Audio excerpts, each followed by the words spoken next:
凤家主还会时不时送点小东西，给她丈夫带回家给凤晴。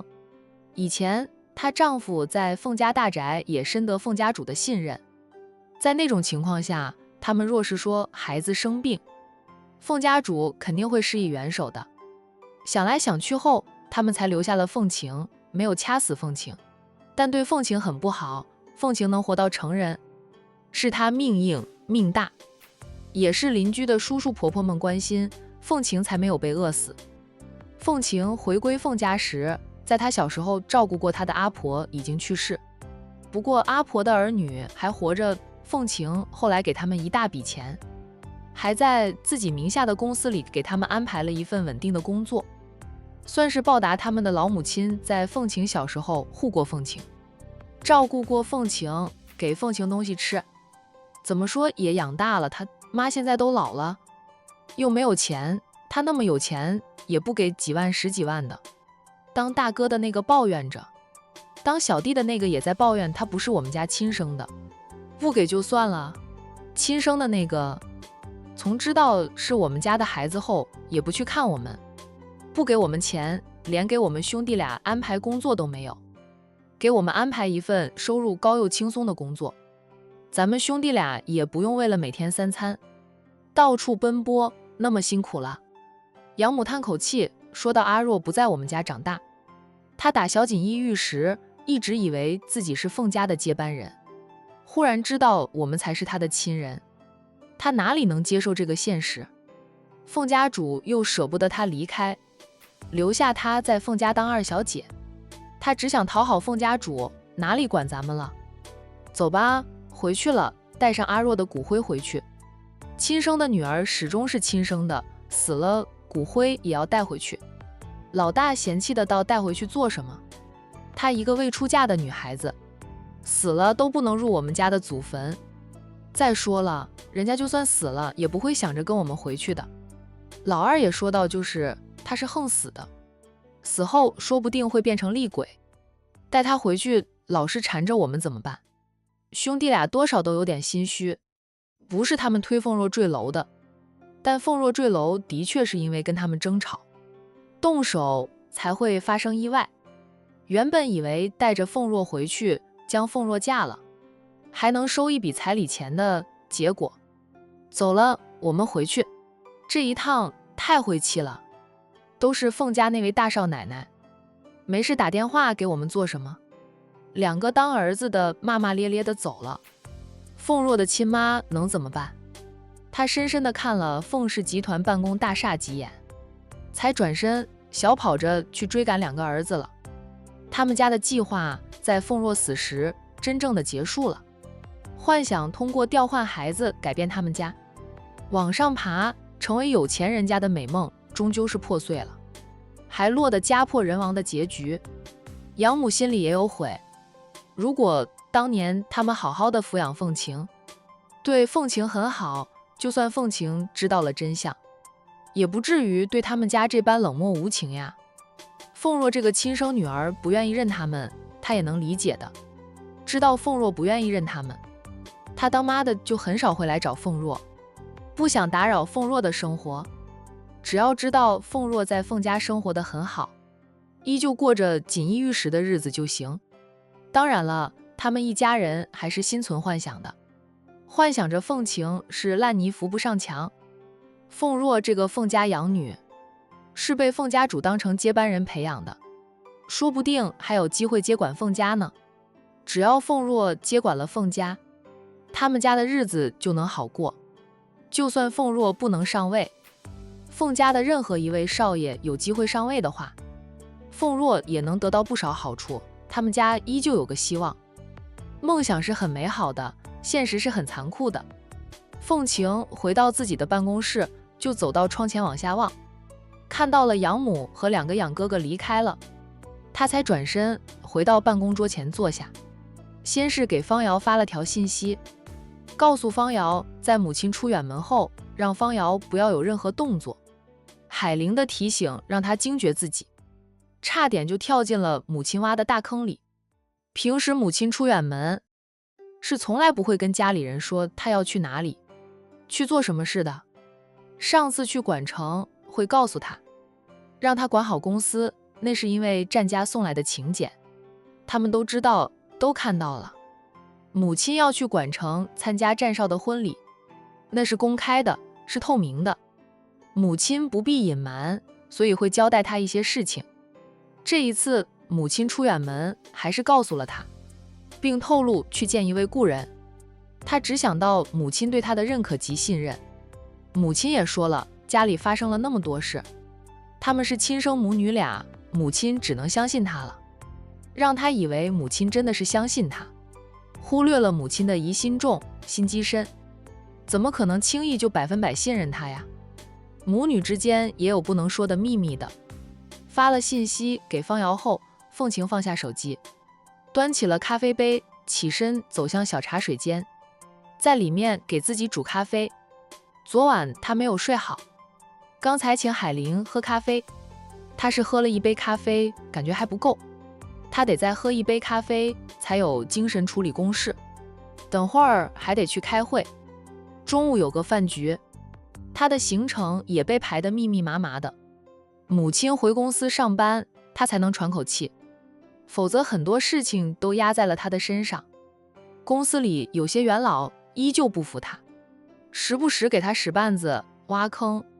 她每天回到公司就像是在打仗一样，每走一步都得小心明枪暗箭的。内线电话响了起来，凤晴从小茶水间里出来，走到办公桌子前，按下了免提。凤副总，郑总想见你。郑总是指凤晴的亲大哥郑一帆。凤晴美眸闪烁，凤若死了，大嫂又提离婚，大哥还有心情回公司呀？让他进来吧。凤晴说了句，便摁断了通话，扭身又回小茶水间里。很快，郑一帆推门进来，他的脸上还有点青紫，胡渣满面，哪怕依旧西装革履的，看上去都是憔悴不堪，黑眼圈也很严重，一看就知道他严重的睡眠不足。郑一帆进来没有看到凤晴，便叫喊着阿晴，阿晴，你在哪里？我在茶水间煮杯咖啡，大哥要喝咖啡吗？给我来1杯吧，这种事可以让秘书去做。郑一帆走到茶水间门口看了看，便走开，自顾自地走到沙发前坐下。凤晴的声音从茶水间里传出来，我还没有开始工作就自己动手了。郑一帆说你是怕别人在你的咖啡里下毒吧？我不怕我的秘书给我下毒，我挺怕大哥给我下毒的。郑一帆脸黑黑的，没好气的道，我是你亲大哥，我怎么可能给你下毒？虽然他很不喜欢凤晴这个亲妹妹，但也不敢动她一根头发，至少在老母亲还活着时，他不敢动。若是老母亲走了，凤晴又上位了，成了一家之主，他想动凤晴就更难了。凤晴不对他下黑手，就阿弥陀佛了。凤晴在茶水间里呵呵地笑了2声，没有再说话。郑一帆等了片刻，凤晴才从茶水间里出来。他端了2杯咖啡出来，走到沙发前，他将其中1杯咖啡摆放到郑一帆的面前，然后他在郑一帆的对面坐下，打量着对面的大哥。郑一帆被他这样打量着，脸色难看，不爽地问他，这样看着大哥做什么？不认识大哥了？是不认识了，不敢相信大哥是那样的人。凤晴不客气地说道，昨晚大哥对我大嫂太狠了，哪怕你现在对大嫂没有什么感情了，但她是你的妻，为你生儿育女，10几年的夫妻了，她也没有做过对不起你的事。大哥在外面养女人，婚内出轨，做了对不起大嫂的事，大嫂为了儿女们，最后还是忍了，没有真的与你离婚。可是你是怎么对大嫂的？我是你的亲妹妹不假，但我也是女人，站在女人的角度看你对我大嫂的态度，着实让人心寒。被妹妹一番指责，她无话可说。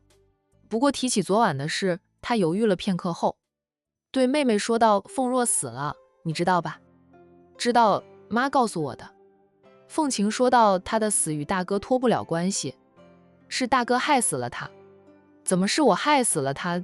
明明是他的亲妈，他的亲哥哥们跟他吵架，逼着他，他才会发生意外，才会死的，是他们害死了他。还有你大嫂，要不是你大嫂打电话给他的亲妈亲哥哥们，阿若也不会死。郑一帆恨恨地说道，话里话外都在怪自己的妻子，觉得是妻子间接害死了凤若。凤琴看着他觉得这个大哥是没救了，母亲不收拾他，留着他给自己收拾，等着早晚他都会收拾这个渣男的。大哥，凤琴严肃的道，你不和凤若鬼混，不做出那种事情来，我大嫂又怎么会联系凤若的家人过来接走他？还有大嫂通知凤若的家人过来，都是妈交代的，你有种的就去找妈算账，你怪到我大嫂头上做什么？凤若死了，你心疼是吧？也是，你们一直都疼爱她，在你们的心里，凤若才是你们的妹妹，我这个亲妹妹算什么呀？但是凤若不是你们的妹妹，郑一帆大嫂是你的发妻，要跟你过一辈子的。你们还有几个儿女，儿女们都在渐渐长大，你这样对大嫂，你对得起大嫂，对得起你的儿女吗？妈还算是帮了你，没有让外面的人知道凤若的死是你一手造成的，你只会怪到别人的头上，怎么不想想你自己的错？你不出轨，不和凤若乱来，大嫂又怎么会去找你们算账？凤若也不会死，所以说凤若死了是你一手造成的，怎么想替凤若讨公道，想替凤若报仇？真要报仇的话，你现在就去凤若坠楼的地方，纵身往楼下一跳，就算是帮凤若报了仇，因为真正害死凤若的人是你。我知道你们都心疼凤若，看不得凤若身无分文，居无定所。若是你们偷偷的资助她，就算妈和大嫂知道了，顶多就是骂你闹一回，至于闹得像现在这样子吗？凤晴，郑一帆问道，你大嫂昨晚带过去的那些相片是谁给她的？能偷拍到那些相片的人，除了妈的人就是你的人了。不是我可没有闲心管你的风流事。凤晴撇清关系，那是妈的助理拍到的相片，给了妈，妈很生气，昨晚连饭都没有吃。之后妈叫了大嫂回来，将相片交给了大嫂，让大嫂去处理。还有，你想想，妈的助理为什么能拍到那么多相片？是不是你们太过分，太嚣张，不关门关窗的，故意让人偷看偷拍？郑一帆张嘴想说什么，忽然想起和凤若一起时的事，他总是要敞开窗，拉开窗帘，他是故意的。郑一帆，凤若是在报复妈，报复你们，所以他是故意的，故意那样做，他知道妈的本事，他故意那样做，妈很快就会知道，他借此来打击报复妈，让妈痛苦，让妈生气。曾经她是妈最疼爱的女儿，而你是妈的长子。虽说凤氏家族的家主向来是家主之女接班，但你是妈的长子，第一个孩子，你在妈心里的位置肯定不一样。你们俩鬼混对妈的打击是巨大的。郑一帆的脸色变得苍白。郑一帆，如果我是你，就赶紧去向妈道歉，向大嫂道歉，并保证以后都不再犯。都一把年纪了，儿女也大了，你不要脸，也要给你的儿女们留点脸面，也就是大嫂才能忍你，换做别人，早就不知道踹你到哪个角落去。像你这样的渣男，早离了早好，不能留着过年。郑一帆满脸通红，良久，他沮丧的到现在你大嫂向我提离婚了，这一次他是来真的了。他很平静，不再哭不再闹，平平静静的跟我提离婚，离婚协议书他都写好了，也很公平，不占我的便宜，但该他的他一分不能少。今天你大嫂搬回娘家住了。凤晴默了默后说道，那是你咎由自取，自己毁了自己的婚姻。既然大嫂要离婚，不想撕得太难看的话，你就签字离婚得了。大嫂成全你，让你恢复单身，以后你想夜不归宿，也没有人管你，没有人催你回家，你想和哪位美女风流潇洒也自由了，没有人会指责你，多好呀，郑一帆。你还算是男人的话，赶紧跟我大嫂去办离婚手续。凤晴，我是你亲大哥，有你这样当妹妹的吗？不向着自己的哥哥，反而向着外人。就算她是你的嫂子，她也是个外人。郑一帆指责着凤晴不向着自己，他现在来找凤晴，其实是想让凤晴帮他劝劝妻子的。儿女都这么大了，离什么婚呀？他以后少出去鬼混就是了。你想让你的侄儿女们失去完整的家庭吗？你应该帮我劝着你大嫂，劝她不要离婚。以为她还很年轻吗？离了婚，她还能嫁人？就算能嫁，她也只能嫁个老头子了。年轻的谁要她？我就不一样了，我是个男人，又有钱，事业有成的。离了婚，我还能找个18岁的。你大嫂能嫁个18岁的男人吗？再说了，儿女们都这么大了，还离什么婚？她就不怕儿女们丢脸，不怕伤害到儿女吗？凤晴端着自己那杯咖啡，没有喝，而是直接一杯咖啡朝郑一帆泼去。郑一帆没想到凤晴会这样做，他没有半点的防备，就被凤晴泼了个正着。咖啡还热着，虽不至于烫掉他的皮，但是这样泼在他的脸上，也热得他跳起来。咖啡还顺着他的脸往下滴落，弄脏了他穿在里面的白色衬衫，就是外面的西装外套也被弄脏了。凤晴，你干嘛？郑一帆也想端起自己那杯咖啡朝凤晴泼去，但在凤晴冷冷的瞪视下，他又不敢。这个妹妹跟她老母亲一样，狠起来的时候六亲不认的。你说的是人话吗？郑一帆，你还有脸的吗？凤晴冷冷地骂着，你居然好意思指责我，是我害得你夫妻离婚的吗？你现在倒是叫大嫂顾及儿女们的感受了。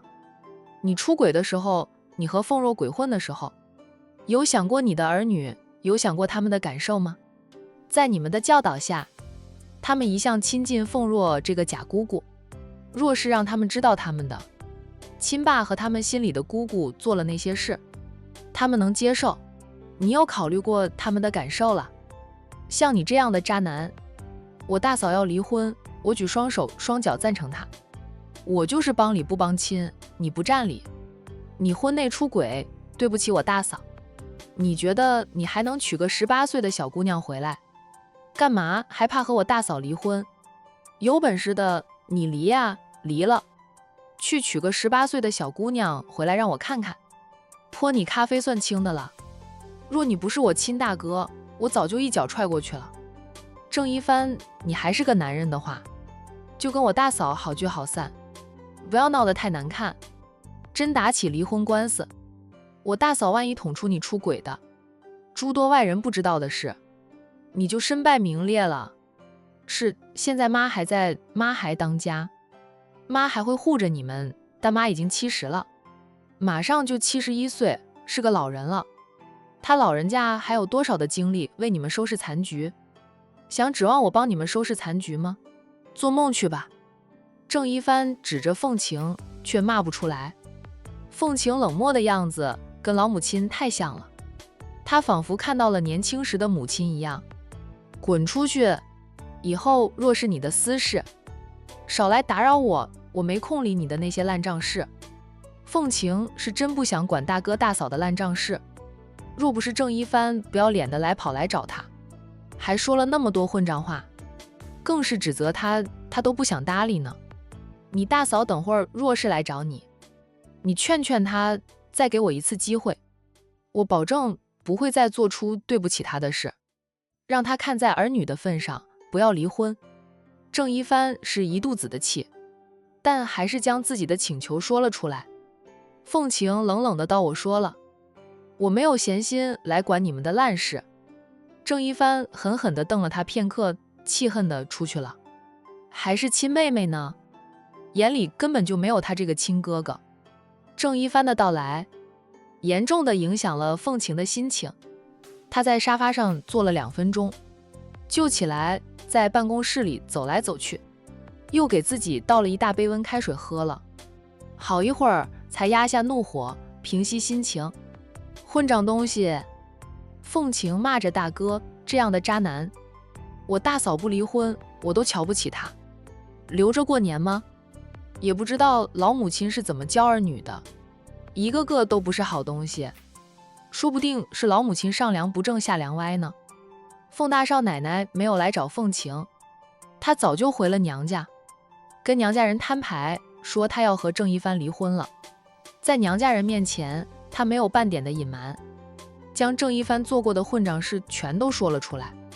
听到郑一帆竟然和凤若鬼混，凤大少奶奶的娘家人都气愤不已，特别是郑一帆为了凤若，竟然想置他们的女儿于死地。凤大少奶奶的父母哪能咽下这口气？他们赞成凤大少奶奶离婚，虽然他们家不如凤家，但也不怕他们错在郑一帆身上，又不是他们女儿的错。郑一帆老是出轨，换谁都接受不了，还真是有其父必有其子呀。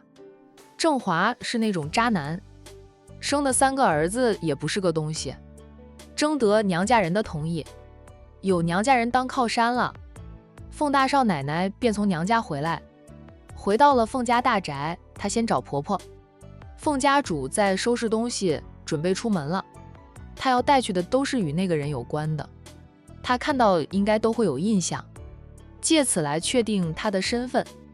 东西不多，她就是简单的收拾了一下，便去了书房，在书房里练字。心情不好了，就要练练字，逼着自己静下心来。咚咚咚，敲门声响起，凤家主头也不抬，也不应答，等着外面的人说话。管家在书房门口站着，敲了几下门，得不到回应后，再次敲了几下门，问着家主：大少奶奶回来了？大少奶奶想和家主聊聊，家主愿意见大少奶奶吗？昨晚的事管家知道了，大少奶奶这一次没有刻意隐瞒，在家里跟大少爷吵得天翻地覆的，他们便知道了，知道大少爷和以前的少主鬼混，也知道了大少奶奶去捉奸。谁想到大少爷竟然帮着以前的少主，不帮着大少奶奶，大少奶奶还指责大少爷差点害死了他。然后大少奶奶说心寒至极，坚决要离婚。凤家主沉默了片刻后，回应着管家让他进来吧。得到了凤家主的允许，凤大少奶奶很快便推开了书房的门进来了。对郑一帆心寒至极后，凤大少奶奶坚决离婚，她的心境都变了，穿衣打扮也显得朴素起来，不再像平时那样艳丽。打扮得再漂亮，老公会出轨的，依旧会出轨。她何苦再去讨好他，就过自己想过的日子吧。凤大少奶奶走到婆婆的身后，没有马上开口叫人，而是静静地看着婆婆在练字。看了片刻后，她说道：妈，你现在写的字很乱，妈的心情不好，就不要逼着自己练字了。谁都会有心情不好的时候。凤家主写完了最后一个字后，放下了笔，欣赏了一下自己写的字后，承认自己现在心情不好，写的字不好看，无法和平时相比。他抓起了那张纸，揉成了一团，然后扔进了垃圾桶里，转身便走向书房里的那套沙发前坐下。凤大少奶奶跟着他过来，自顾自地坐下。想跟妈说什么？凤家主温和地问着。就是谈谈我和一帆的事，妈，我想清想楚了，我还是决定和一帆离婚。我不想再熬下去，也无法坚持下去。现在我看到他，就想起他帮着凤若要掐死我的情景，他对我也早就没有了感情。我们还在一起是为了孩子们，但我觉得现在就算是为了孩子们，我也无法再忍受下去。凤家主沉默了很久后，才问他一帆愿意离婚吗？他不肯，还跟我吵架，说我胡闹。妈，真的，现在看到他我都觉得恶心。如果不能和平离婚，我就去起诉离婚了。我希望妈能够劝劝一番，让他跟我好聚好散。他喜欢外面那些年轻漂亮的女人，我成全他跟我离了婚，没有婚姻束缚着他，他就自由了。凤大少奶奶声音也很温和，表示她现在心情很平和，丈夫已经无法在她心里激起了波澜。妈，当初是你相中我的，请人做媒，安排我和一帆见面，谈恋爱的，我们俩结婚都是如你所愿。从嫁入凤家开始，我自认我没有做过对不起凤家的事，也没有做过对不起一帆的事，我唯一对不起的就是凤晴。以前为了讨好妈，讨好凤若，对凤晴态度很不好，也做过些对凤晴来说是伤害的事情。凤大少奶奶是觉得自己对得起婆家的了，不再考虑。你们都结婚10几年了，儿女双全，孩子又在学习的重要阶段，若是让他们知道你们离了婚，会影响到他们的学习。妈，我想得很清楚了，不想再考虑过下去。儿女双全又如何？儿女双全就能阻止老公出轨吗？是我没用，我守不住自己的男人，守不住自己的婚姻。离婚后，我会住进妈当初给我们准备的婚房里去，接孩子们回那里住，跟他们说分家了，所以我们住进那里去。他当爸的本来就很少陪伴儿女，孩子们也不怎么会问起他，偶尔见见面就行。想来孩子们不会察觉的。郑一帆若是还盼着他的儿女好，相信他也会配合着我演戏。凤家主叹口气，想到自己的婚姻也一团糟，虽然她用着强势的手段，逼得丈夫自宫了，以后都不用再担心他出轨，但是夫妻之情也断了。丈夫心里有多恨她，她心里清楚，她无法原谅丈夫的背叛，丈夫也清楚。只是她一把年纪了，就不考虑离婚了，只要防着郑华就行。在自己的地盘上，她也有足够的自信能掌控郑华。几十年了，郑华都无法在她眼皮底下翻出风浪。但是儿子和儿媳妇才人到中年，夫妻感情破裂，婚姻无法持续了，她不能再要求他们这样下去。妈马上就要出一趟远门，可能10天半月才会回来，等妈回来，妈再和一帆谈谈。妈不在的这段时间里，你们再好好的想一想，现在离婚也有冷静期，你们就当做是冷静期了。你可以搬进婚房里去住，不用天天面对着一帆那张脸。当初是妈看中你，安排一帆和你相亲，妈以为你们俩能白头到老的，是妈害了你。凤大少奶奶没想到婆婆会答应劝郑一帆，她以为婆婆会强势的命令他们不能离婚。她说道：妈，这不是你的错，是我没用，未能拴住一帆的心。当初我也是真的爱上了一帆，才愿意嫁给他的，并非是因为他是凤家的大少爷。当初为爱嫁入凤家，明知道凤家的儿郎是不能接管家业的，她还是选择了嫁给郑一帆。在丈夫不甘心想夺权时，她也很配合着丈夫。在她看来，丈夫并不比凤晴、凤若差的。本来夫妻俩都是朝着一个方向走的，走着走着，她走了开岔路，与他不再在一条线上。离了心的夫妻就没有必要再过下去。不要说为了儿女们不离婚，为了儿女们不离婚，对孩子未必就是好的。看管城的海玲，人家离婚时儿子才2岁大呢，人家海玲就没有说为了儿子熬下去。海玲离了婚后，与儿子的小日子过得多好呀。现在海玲还得到了陆家4少爷的痴情，可见离婚女人也能过好自己的日子。凤大少奶奶觉得自己离了婚，未必会再嫁，但没有婚姻束缚了。郑一帆在外面找多少个女人，也与她无关，她不再受气，不再受刺激，她的小日子也能过得很好的。如果不离婚，再这样下去，他都怕自己会抑郁，会患上乳腺疾病。是一帆对不起你，等妈回来，劝一帆和你好聚好散。你们夫妻俩的共同财产，该你的，你就要，我也不会让一帆亏待你的。孩子们都大了，等他们高考过后，再好好的和他们说说。婚离了，你和一帆都还是孩子们的父母。凤大少奶奶抿了抿唇后，说道：“只要一帆配合，我不会和他闹翻的。当然了，该给他的，他一分都不会放弃，全都争取过来。”这话她没有说出来。婆婆说得很通情达理，但婆婆始终是郑一帆的亲妈，她不能什么都和婆婆说。等妈回来，妈会劝说一帆和你离婚，不会让你们撕逼的。不过妈不在家里的这段时间，妈还是希望你再好好的想一想。凤大少奶奶点头应允，她起身，妈，那我先出去，不打扰妈了。凤家主嗯了一声。等到凤大少奶奶出去后，凤家主便打电话给长子。等郑一帆听电话后，他问着长子一帆：“你现在哪里？”妈，我在公司。妈，怎么了？郑一帆小心翼翼地问着。他挺怕接到母亲的电话，特别是自己做了错事后，最怕接到母亲的来电，总是会将他骂个狗血淋头。你老婆刚才回来了，她跟妈聊了很多。郑一帆的头皮一紧，陪着笑脸说到：“她回来了，回来就好，回来就好。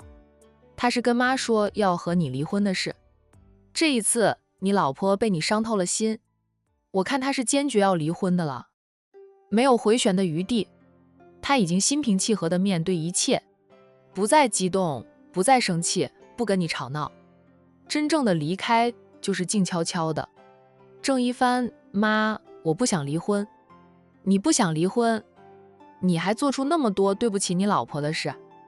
郑一帆支支吾吾的，妈，妈马上就要出门了，妈不在家里的这段时间，你好好的去赔礼道歉，试一下能不能挽回你的老婆。能挽回就挽回，挽不回来了，也不要闹，不要撕，好聚好散。要给孩子们留点面子，离婚时该给人家的都要给。怎么说也嫁了你10几年，为你生儿育女，你又是过错方，别亏待了人家。郑一帆的心一紧，小心地问妈：“你赞成我和他离婚？”妈不是赞不赞成，妈是看他去意已决。你又做了太多对不起人家的事，看在孩子的面子上，妈希望你们夫妻俩和平解决这件事。妈也不想亲家闹翻，做不成亲家还能做朋友。凤家主心里也不好受，她觉得她的晚年生活越来越不好了。丈夫出轨，3个儿子也都出轨，现在长媳要离婚，还有2个儿媳妇，也不知道能坚持多久，有可能最后3个儿子都会离婚，一个大家庭就支离破碎了。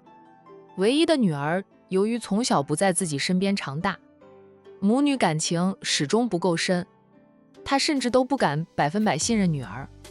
凤晴还有良知，还有底线，虽说很多方面像她，但也有很多地方不像她的。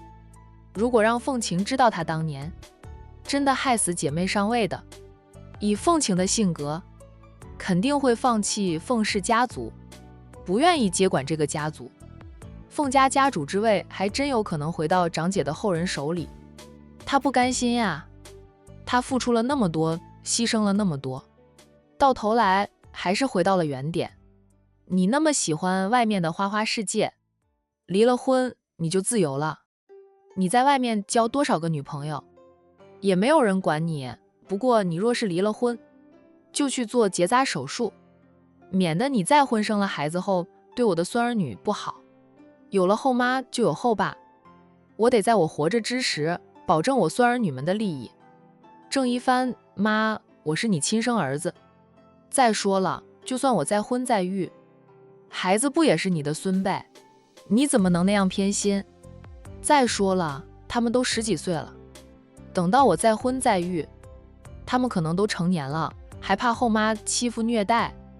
凤家主懒得听儿子的辩解，他冷冷地道：妈的条件就是这样，你若离婚再婚的话，就必须做结扎手术。我孙儿女一大堆，不需要再添人口，除非是凤晴生了女儿，那我就接受。你们已经有儿有女了，没必要再生。就算你的儿女现在都10几岁了，但是有了后妈后，后妈天天给你吹枕边风，你就会变成后爸，你的财产说不定都会给了你后面生的孩子。对我现在的孙儿女就很不公平。为了保障他们原配子女的合法利益，你离婚后马上就去做结扎手术。你不做结扎手术，就不要再婚再育。一旦让我知道你外面的女人怀孕了，你不带她去打胎，我都会强制性的帮她打胎。凤家主霸道惯了，他不允许儿子反抗他。若是不想让我管你也可以，你与我断绝母子关系，脱离凤家，从我凤家得到的好处，你悉数退还。我会将你退还的所有家产平分给你的儿女们，那样你想去娶18岁的也好，20岁的也行，都与我们无关了。平时看老母亲对他的几个儿女态度也就一般般，仅是对他的长子好一点，因为他的长子是老母亲的长孙，第一个孙辈，父母都很喜欢，很疼爱。没想到当他要和老婆离婚时，老母亲会为了几个孙辈，要求他这个当儿子的做结扎手术。妈，我若离婚，以后都不结婚，不生孩子了，总行了吧？他对自己的几个孩子也有感情，不生就不生吧，反正最小的孩子都上初中了，最大的高3，很快就能成年，他也后继有人了。凤家主冷冷地道：妈是说得出做得到的，你不要以为妈是开玩笑哈。妈，我知道，老母亲从来不会开玩笑的。郑一帆保证地道：妈，你放心，你疼爱的孙儿女是我的儿女，我这个当爸的怎么可能不为他们的将来考虑？知道就好。你爸出院后，让他去老三名下的房子住着，以后他养老就交给你兄弟3个了。反正你们名下都有房子，轮流着接他过去住一段时间。你爸在你们小家里的开支，金额适当的话，妈会支付那些开支的，你们就是照顾他，陪伴他就行。郑一帆小心地问道：妈，我爸都那样了，你还不能原谅他吗？阿若现在又死了，人死债消，妈就原谅我爸吧。我爸和阿若的事也是意外，他要是知道那半瓶酒里有药，绝对不会拿给父亲喝的。不能看到你爸，我都会想起他做了对不起我的事，你爸心里也恨极了我的。既然两看相厌了，就不要再相见。凤家主是摆明了要和丈夫分居，